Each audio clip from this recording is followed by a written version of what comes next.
بچوں کو. اور سنو، قرآن قرآن قرآن سب سے پہلے اور علم حاصل کرنے کے لیے کوئی عمر نہیں ہوتی. چاہے بوڑھے ہو گئے ہو، قرآن پڑھنا نہیں جانتے. رمضان المبارک کا مہینہ آ رہا ہے. شہر رمضان الذی انزل فیہ القرآن، قرآن کا مہینہ آ رہا ہے. تمام مہینوں کا سردار آ رہا ہے. بڑی خوش دلی سے اس کا استقبال کرو، اسے ویلکم کہو، اسے سواگتم کہو. مسجدوں کو صاف ستھرا کرو، حمامات ٹوائلٹس کو کلین کرو، آئینے کی طرح بالکل کوئی میل کچیل نہیں ہونی چاہیے. اور گاؤں کے لوگوں اگر خادم نہیں رکھ سکتے تو ماؤں بہنوں کی ٹولیاں بنا کر، ہم نے دیکھا بچپن میں ہمارے مسجدوں میں ہماری مائیں بہنیں بیٹیوں کو باقاعدے چھوڑ دیا جاتا تھا. چھوٹی چھوٹی 8 9 10 سال کی بچیاں پورے مسجد کو جھاڑو مارتی تھیں، پوچھا لگاتی تھیں. ایک ایک دن کے ایک ایک گرد و غبار کی صفائی ہوتی تھی. حمامات ٹوائلٹس تو اس زمانے میں نہیں تھے، لیکن جو کچھ بھی تھے ان کی صفائی ہوتی تھی. آج باقاعدے ان حمامات اور ٹوائلٹس کو صاف کرنے کے کلینر بھی آ چکے ہیں، اس کے لیے پاؤڈر بھی آ چکے ہیں، صابن بھی مختلف طریقے سے آ چکے ہیں. مسجد کے ذمہ داران متولین سے درخواست ہے کہ وہ تمام سب میری آواز جہاں تک سنی جا رہی ہے اور میرا آوازہ جہاں تک بھارت کے لوگوں تک پہنچ رہا ہے، ابھی رمضان کی تیاریاں ابھی سے شروع کر دو. ابھی سے رمضان کا استقبال کرو، ابھی سے پنکھے انکھے بجلیاں صحیح کر لو، مائکرو فون وغیرہ صحیح کر لو، ٹوائلٹ حمامات پلمبروں کو بلا کر کے صحیح کروا لو. پانی اور عورتوں کے لیے بھی تراویح کے انتظامات کیے جائیں، درس اور تدریس کا انتظام کیا جائے، حلقے قرآن کے قائم کیے جائے. علماء حضرات کو چاہیے کہ مسجدوں کے ائمہ وہ لوگوں کو بیٹھ کر قرآن بھی سکھائیں اور لوگ قرآن بھی پڑھیں، اور مسجدوں میں قرآن کو رکھا جائے. مسجدوں کے اندر کولر لگائے جائیں پانیوں کے، کہ تاکہ روزہ کھولنے کے بعد ادھر ادھر کے پانی نہ پئیں. بلکہ آپ کو پتہ ہے حضرت علی رضی اللہ تعالیٰ عنہ فرماتے ہیں کہ میرے نزدیک ایک گلاس پانی کسی بھائی کو پلا دینا 10 دفعہ نفلی حج کرنے کے برابر ہے. 10 دفعہ نفلی حج کرنے کے برابر ہے. ایسے کولرز خرید کے لا کے مسجد کو ہدیہ کرو، اللہ کے گھر کو سنوارو، اللہ کے گھر کو آباد کرو. قرآن کو صرف جسے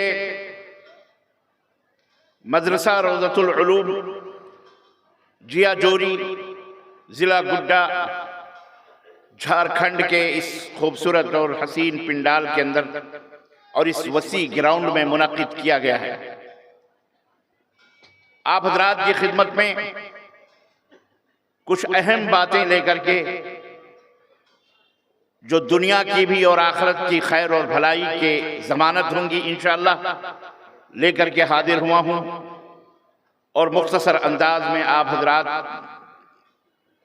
کو ان باتوں کی طرف توجہ دلانے کی کوشش سعادت حاصل کر رہا ہوں. اللہ عز و جل سے دعا ہے کہ اللہ تعالیٰ کہنے اور سننے سے زیادہ عمل کرنے کی توفیق عطا فرمائے. میں مدرسہ روضۃ العلوم کے ذمہ داران، صدر، سیکریٹری اور اس کے اراکین اور آپ تمام حاضرین کا تہ دل سے مشکور اور ممنون ہوں جنہوں نے اس طالب علم کو یہ خوبصورت موقع دیا کہ میں آپ کی خدمت میں حاضر ہو کر اللہ اور اس کے رسول کی کچھ باتیں رکھ سکوں. حقیقت تو یہ ہے کہ میں بہت کچھ آپ کی خدمت میں رکھنے کی فکر اور سوچ اور درد لے کر کے کھڑا ہوں، لیکن میں کہوں تو کیا کہوں اور کہاں سے کہوں، کہاں سے آغاز کروں، کہاں سے ابتدا کروں. آپ کے حالات، آپ کے احوال کو دیکھ کر کے بڑا عجیب و غریب سا محسوس ہوتا ہے. آج شاید سیمانچل کی دھرتی پر تقریباً مسلسل 2 ہفتوں سے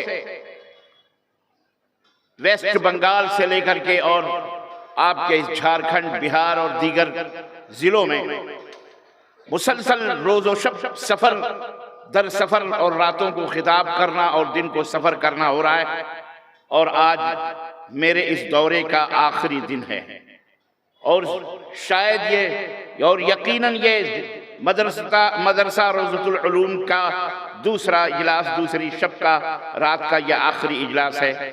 اللہ نہ کرے یہ آخری ہو اور میرا دورہ بھی آخری ہو، بلکہ اللہ تعالیٰ بار بار وہ دن لائے، بار بار وہ ایام اور مہینے اور سال لائے کہ آپ حضرات سے ملاقات ہو، آپ کا دیدار ہو، قرآن و سنت کی باتیں ہوں، آپ کے اندر بیداری پیدا ہو۔ بولو آمین یا رب العالمین۔ اور اللہ رب العزت سے یہ بھی دعا ہے کہ اللہ ہمیں اس مجلس کو اور بھی خوبصورت بنانے کی توفیق عطا فرمائے۔ یہ مجلس مجھے حیرت ہوتی ہے اور حیرت ہوئی پورے سیمانچل کی دھرتی پر جہاں بھی تقریریں، اور یہی نہیں بلکہ لکھنؤ اور یو پی تک کی بھی پوری علاقوں کو میں اپنے آج کے اس دورے میں شامل کرتے ہوئے میں نے وہاں بھی دیکھا، لیکن کہیں پر کہیں کچھ چیزیں نظر آئیں، اکثر و بیشتر ہمیں ایسا ہی ماحول نظر آیا۔ میں ذمہ داران سے بڑے درد سے یہ بات کہنا چاہوں گا اور آئندہ کے لیے اپنے علماء سے بھی یہ درخواست کروں گا، اور میں یہ بات بہت سوچ سمجھ کر کے یہ بات کہہ رہا ہوں۔ مجھے اس بات کے کہنے میں کوئی بھی تکلف نہیں ہے،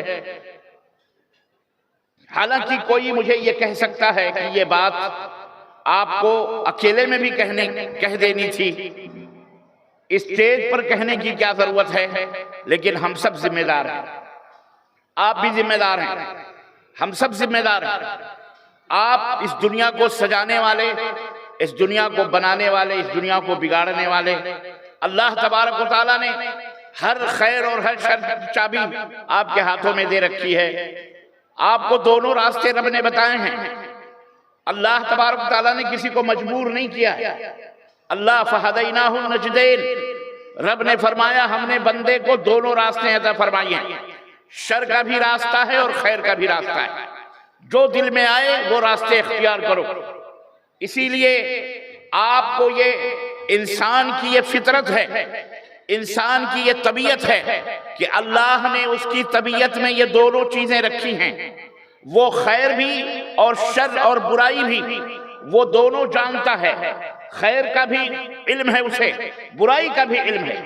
اس کے علاوہ دنیا میں جتنے بھی حیوان ہیں، جتنے بھی چرند ہیں، جتنے بھی پرند ہیں، جتنے بھی جانور ہیں، سمندر کی مچھلیاں ہوں یا آسمان کی فضاؤں میں اڑنے والے پرندے ہوں یا درختوں پہ کود پھاند کرنے والے جانور ہوں یا جنگلوں اور بیابانوں میں رہنے والے شیر، چیتے، بھالو ہوں، چاہے ہمارے ارد گرد رہنے والے کتے اور بلی ہوں، سب کی طبیعت اللہ تبارک و تعالیٰ نے جس طبیعت پر اس کو پیدا کیا ہے وہ اسی طبیعت کے اوپر قائم و دائم ہے۔ بلی اگر بھارت کے اندر میاؤں کرتی ہے تو امریکہ کی بلی بھی میاؤں کرتی ہے۔ بھارت کے اندر اگر کوا کائیں کائیں بولتا ہے تو سعودی عرب کا کوا عربی نہیں بولتا بلکہ وہ بھی کائیں کائیں ہی بولتا ہے۔ کتا اگر یہاں بھونکتا ہے تو دنیا کے کسی بھی کونے میں وہ اسی طرح سے بھونکے گا۔ شیر اگر شیر ہے اور طاقتور ہے تو وہ جہاں کہیں بھی رہے گا وہ شیر رہے گا اور اپنی طاقت کا مظاہرہ کرے گا، وہ جنگل میں ہو یا بستی میں ہو۔ لومڑی ہے، لومڑی بڑی چالاک ہوتی ہے، ہم یہ بھی کہتے ہیں وہ اپنی چالاکی سے ہر جگہ جہاں کہیں بھی رہے گی وہ چالاکی کرے گی۔ بھیڑیا بزدل ہوتا ہے، دیکھتے ہی آدمی کو بھاگنے کی کوشش کرتا ہے۔ گدھا ہوتا ہے، وہ امریکہ کا ہو چاہے وہ للمٹیا کا ہو چاہے وہ جیا جوری کا ہو، بیوقوف ہے تو بیوقوف ہے کہ نہیں بولو؟ گدھا ہی رہے گا۔ خرے عیسیٰ گر مکہ رود خرباش، عیسیٰ علیہ السلام کا گدھا اگر مکہ جائے تو گدھا ہی رہے گا، وہاں سے وہ گھوڑا بن کر کے واپس، یہ اس کی فطرت ہے۔ اللہ تبارک و تعالیٰ نے جو اس کو عطا کر دیا وہی چیز وہ اپنی زندگی کے اندر اپنا رہا ہے۔ چوڑیا چوں چوں کرتی ہے، طوطا اپنی حساب سے زندگی گزارتا ہے، مچھلی اپنے حساب سے۔ اللہ نے جس کو جیسا پیدا کیا، یہ صرف حضرت انسان ہیں جو دل بدلو ہیں، دل بھی بدلتے ہیں، دل بھی بدلتے ہیں، ان کے دل بھی بدلتے رہتے ہیں اور یہ دل بھی، بولو زور سے بولو، دل بھی بدلتے رہتے ہیں۔ ہے کہ نہیں؟ ابھی آج اس دل میں ہے، کل اس دل میں ہے، کل اس پارٹی میں، کل اس پارٹی میں. پالے کیسے کیسے بدلتے. انسان چینج ہوتا رہتا ہے، سامنے کچھ کہتا ہے، پیٹھ کے پیچھے کچھ بولتا ہے کہ نہیں؟ امریکہ کا آدمی کسی انداز سے رہتا ہے، بھارت کا آدمی کسی انداز سے رہتا ہے. اور بھارت کے اندر بھی جناب عالی دنیا کے اندر دیکھیے چاروں طرف کے انسان مختلف ہیں، ان کی بھاشائیں مختلف ہیں، ان کا رہن سہن مختلف ہے، ان کا اٹھنا بیٹھنا مختلف ہے، ان کے کھانے پینے مختلف ہیں. ہر چیز اس کے اندر بدلتی رہتی ہے، چینج ہوتی رہتی ہے. اسی لیے اس تبدیلی کے پیش نظر اللہ تبارک و تعالیٰ نے انسان کو اس کی ہدایت کے لیے، اس کی رہنمائی کے لیے اور اس کو صحیح گائیڈنس دینے کے لیے، چونکہ اس کی طبیعت کے اندر برائی بھی ہے، اچھائی بھی ہے، خیر بھی ہے، شر بھی ہے، نیکی بھی ہے اور اسی طرح سے بدی بھی ہے، اس کے اندر موجود ہے. اس لیے اللہ تبارک و تعالیٰ نے انسان کو حکم دیا اقرأ. انسان کو سب سے پہلا حکم دیا، کیا دیا؟ اقرأ، پڑھو، پڑھو، علم حاصل کرو، جانکاری لو کسی کام کے کرنے سے پہلے. اور اللہ تبارک و تعالیٰ نے اس کو سب سے پہلا قرآن کی سب سے پہلی آیت ہے جو غار حرا سے حضرت محمد الرسول اللہ صلی اللہ علیہ وسلم لے کر کے آئے. اقرأ، پڑھو. پڑھو مطلب کیا پڑھو؟ نماز پڑھو، روزہ پڑھو، جانکاری حاصل کرو. کس کے بارے میں؟ کیا پڑھو؟ سب سے پہلے پڑھو تو کیا پڑھو؟ انگریزی پڑھو گی، سنسکرت پڑھو گی، ہندی پڑھو گی، اردو پڑھو گی، عربی پڑھو، کیا پڑھو؟ اے اللہ کیا پڑھیں؟ رب نے آگے فرمایا جو پڑھنا ہے، ہر بات اللہ نے بتلائی ہے اس قرآن کریم کے اندر، جو اللہ نے آسمان سے ہمارے لیے نبی کریم صلی اللہ علیہ وسلم کے ہاتھوں نازل فرمایا اقرأ بسم ربک الذی خلق خلق الانسان من علق.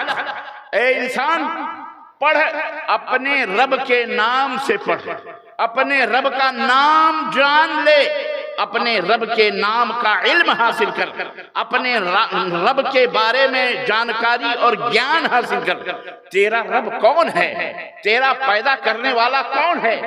تیرے لیے یہ زمین کا بہترین بچھونا بچھانے والا کون ہے؟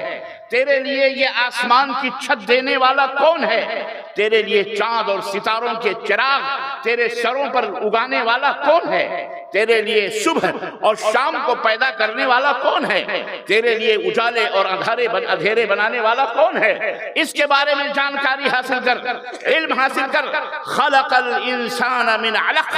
اور خود اپنے بارے میں بھی جان لے کہ اس مالک و مولا نے جس نے زمین آسمان چاند سورج سب کچھ بنائے ہیں، انسان کو گوشت کے یا خون کے لوتھڑے سے پیدا کیا ہے. یہ انسان کی پیدائش کا آغاز ہے، ابتدا ہے، شروعات ہے، بگننگ اللہ نے بتلایا. کیوں؟ اللہ رب العزت نے اس لیے بتلا دیا کہ یہ انسان عدلتا بدلتا رہتا ہے، اس کو اپنے بارے میں بھی علم نہیں. اللہ تو بہت دیر میں سمجھ میں آئے، اس کو اپنے بارے میں بھی پتہ نہیں. اس لیے اللہ نے بتایا تجھے تیرے مالک نے بنایا ہے. اور پیدا کیسے ہوا ہے؟ خون کے لوتھڑے سے پیدا ہوا ہے. خون کے لوتھڑے سے جو ماں کے پیٹ میں گیا باپ کی طرف سے، اور وہ خون کا وہ پانی کا قطرہ ماں کے پیٹ میں گیا، جو خون بنا، پھر اس خون سے گوشت بنا، پھر وہ گوشت کے لوتھڑے کے اندر ہڈیاں آئیں، پھر هو الذی یصورکم فی الارحام کیف یشاء. اس رب نے تمہارے اللہ نے تمہاری ناک، تمہارے ہاتھ، تمہارے پاؤں، تمہاری دانت، تمہارے کان، تمہارے جسم کے ہر حصے اس رب ذوالجلال نے ماں کے پیٹ کے اندر خود بنائے. جیسے اس کی مرضی ہوئی ویسی تمہاری شکل و صورتوں کو بنایا. جناب علی کسی کو کالا بنایا، کسی کو گورا بنایا، کسی کو اندھا بنایا، کسی کو لولا بنایا، کسی کو کانا بنایا، کسی کو گونگا بنایا، کسی کو بہرا بنایا. اس نے جیسی مرضی ہوئی اس نے بنایا. یہ اللہ رب القرآن میں فرمایا. اللہ کو یہ بھی معلوم تھا کہ یہ انسان اتنا دل بدلو ہے کہ اپنے بارے میں بھی غلط سلط باتیں سوچنے لگے گا. چنانچہ آپ نے دیکھا بڑے بڑے سائنٹسٹ، بڑے بڑے فلسفی پیدا ہوئے، انہوں نے جب ریسرچ کیا، تحقیقات کری کہ آخر انسان کیسے بنا، انسان کیسے بنا، تو ان گدھوں نے یہ ڈیسائیڈ کیا، پڑھ لکھ کر کے بھی جہالت کی آخری حدوں تک پہنچے، کیونکہ جو علم انہوں نے حاصل کیا وہ ان کا اپنا بنایا ہوا علم تھا۔ بات سمجھ میں آئی؟ جو جانکاری انہوں نے لی وہ اپنے بنائی ہوئی جانکاری، اپنے بڑوں کی لکھی ہوئی کتابوں کو پڑھ کر انہوں نے اپنے بارے میں یہ فیصلہ لیا کہ ہم تو انسان بنے، لیکن بہت زمانے سے بدلتے بدلتے بدلتے بدلتے بدلتے بدلتے بندروں کی شکل سے ہم انسان بنے ہیں۔ یعنی سب سے پہلے بندر بنایا گیا، پھر وہ بندر کی دم کٹی، روئیں کٹے، بال کٹے، پھر وہ بنتے بنتے بنتے بنتے بنتے پھر انسان بنا۔ یہ کس کا فلسفہ ہے پتہ ہے؟ ایک سائنٹسٹ ہے ڈارون، فلسفی ڈارون کا فلسفہ ہے، جو آج تک یونیورسٹیز کے اندر یہ بڑے بڑے ڈاکٹرز، بڑے بڑے ریسرچ اسکالرز، بڑے بڑے ٹیچرز، ان کو سب کو یہ بتایا جاتا ہے، اور یہ جرت صرف مسلمان ہی کر سکتا ہے کہ یہ گدھا پنی ہے، یہ حماقت ہے، یہ بدعقلی ہے، یہ تمہاری اپنی ذہن کی سوچ ہے، تم بندر سے انسان نہیں بنائے گئے۔ اچھا ایک سوال یہ بھی پیدا ہوتا ہے، اگر بندر سے انسان بنایا گیا تو بندر کس سے بنایا گیا ہے کہ نہیں؟ اس سوال کا جواب ان جاہلوں کے پاس کچھ بھی نہیں۔ اسی لیے اللہ نے جو اپنے بندوں کو جانتا ہے کہ ان کو کیسے صحیح رکھنا ہے، ان کو کیسے درست رکھنا ہے، اللہ رب العزت نے ان کے لیے باقاعدے مکمل طریقے تھے انتظام فرمایا۔ اس نے زمین بنائی، آسمان بنایا، سب کچھ بنایا۔ اس انسان کی رشد و ہدایت کے لیے اللہ نے نبیوں اور رسولوں کا سلسلہ جاری فرمایا اور انہیں کتاب ہدایت عطا فرمائی۔ انہیں ہر نبی کو، ہر رسول کو اللہ نے کچھ نہ کچھ پیپرز، کچھ نہ کچھ ہدایات، کچھ نہ کچھ تعلیمات، چاہے وہ کتاب کی شکل میں ہو، صحیفے کی شکل میں ہو، رسالے کی شکل میں ہو، جس شکل میں تھی اللہ نے اپنے بندوں کی رہنمائی کے لیے وہ نازل فرمایا تاکہ میرے بندوں کو علم حاصل ہو۔ تو علم ایک بہت بڑی چیز ہے۔ علم سب سے پہلے ہے، علم سب سے پہلے ہے۔ سب سے پہلے انسان کو اللہ نے پڑھنے کا اسی لیے حکم دیا کہ پڑھنے سے ذریعہ، پڑھنا ایک ذریعہ ہے علم حاصل کرنے کا، پڑھنا ایک ذریعہ ہے جانکاری حاصل کرنے کا۔ علم حاصل کرنے کی فضیلت اور علم کو پانے کی فضیلت اللہ نے یوں بیان فرمائی، هل يستوي الذين يعلمون والذين لا يعلمون، کیا جو لوگ نہیں جانتے وہ لوگ اور جو لوگ جانکار ہیں وہ لوگ کیا دونوں برابر ہو سکتے ہیں؟ بولو، ایک بے علم اور ایک جاہل اور ایک عالم کیا دونوں برابر ہو سکتے ہیں کسی چیز کے بارے میں؟ جناب علی، آپ علم حاصل کرتے ہیں، آپ کارپینٹر ہیں، آپ ڈاکٹر ہیں، آپ انجینئر ہیں، آپ جناب علی الیکٹریشن ہیں، آپ تو ظاہر ہے کہ آپ نے اس کا علم حاصل کیا ہے۔ آپ لوہار ہیں، لوہار سے آپ اوزار بناتے ہیں۔ جناب آپ کارپینٹر ہیں، بڑھئی ہیں، بڑھئی سے آپ مختلف کرسیاں، صوفے اور مختلف چیزوں کی شکلیں بناتے ہیں۔ کیا آپ اور وہ آدمی جو لوہار ہے دونوں برابر ہو سکتے ہیں؟ کیا آپ جو بڑھئی ہیں، جو بڑھئی نہیں ہے، جس کو علم ہی نہیں ہے بنانے کا کرسی، کیا وہ دونوں برابر ہو سکتے ہیں؟ ہرگز نہیں برابر ہو سکتے۔ اسی طرح سے اللہ تبارک و تعالیٰ نے جو علم والے ہیں ان کا رتبہ اور ان کا مقام بیان کرتے ہوئے قرآن کریم کے اندر فرمایا کہ یرفع اللہ الذین آمنوا منکم والذین اوتوا العلم درجات، اللہ مومنوں کے بھی اور ان کو بھی جو علم حاصل کرتے ہیں، جو جانکاری لیتے ہیں، اللہ ان کے بھی درجوں کو بلند فرمائے گا۔ ایمان والوں کو بھی بلندیاں عطا ہوں گی اور جو عالم ہیں، علم والے ہیں، ان کے بھی درجوں کو بلند فرمائے گا۔ اور سنیے، اسی علم کو حاصل کرنے کے لیے اہل جیا جوری ہوں یا للمٹیا ہوں یا آپ کے پورے بھارت کے اندر اسی علم کو حاصل کرنے کے لیے یہ چھوٹے چھوٹے مدارس بنائے گئے ہیں، یہ چھوٹے چھوٹے یونیورسٹیز، یہ چھوٹے چھوٹے دین اور قرآن و سنت کو اللہ کی معرفت بتانے کے لیے، اللہ کی جانکاری دینے کے لیے، نماز کی تعلیمات سکھانے کے لیے، قرآن سکھانے کے لیے، اللہ سے نزدیک ہونے کے لیے، اس آسمان اور زمین کو سمجھنے کے لیے، اس تمام سب چیزوں کے لیے یہ چھوٹے چھوٹے ادارے اور مدارس بنائے گئے ہیں۔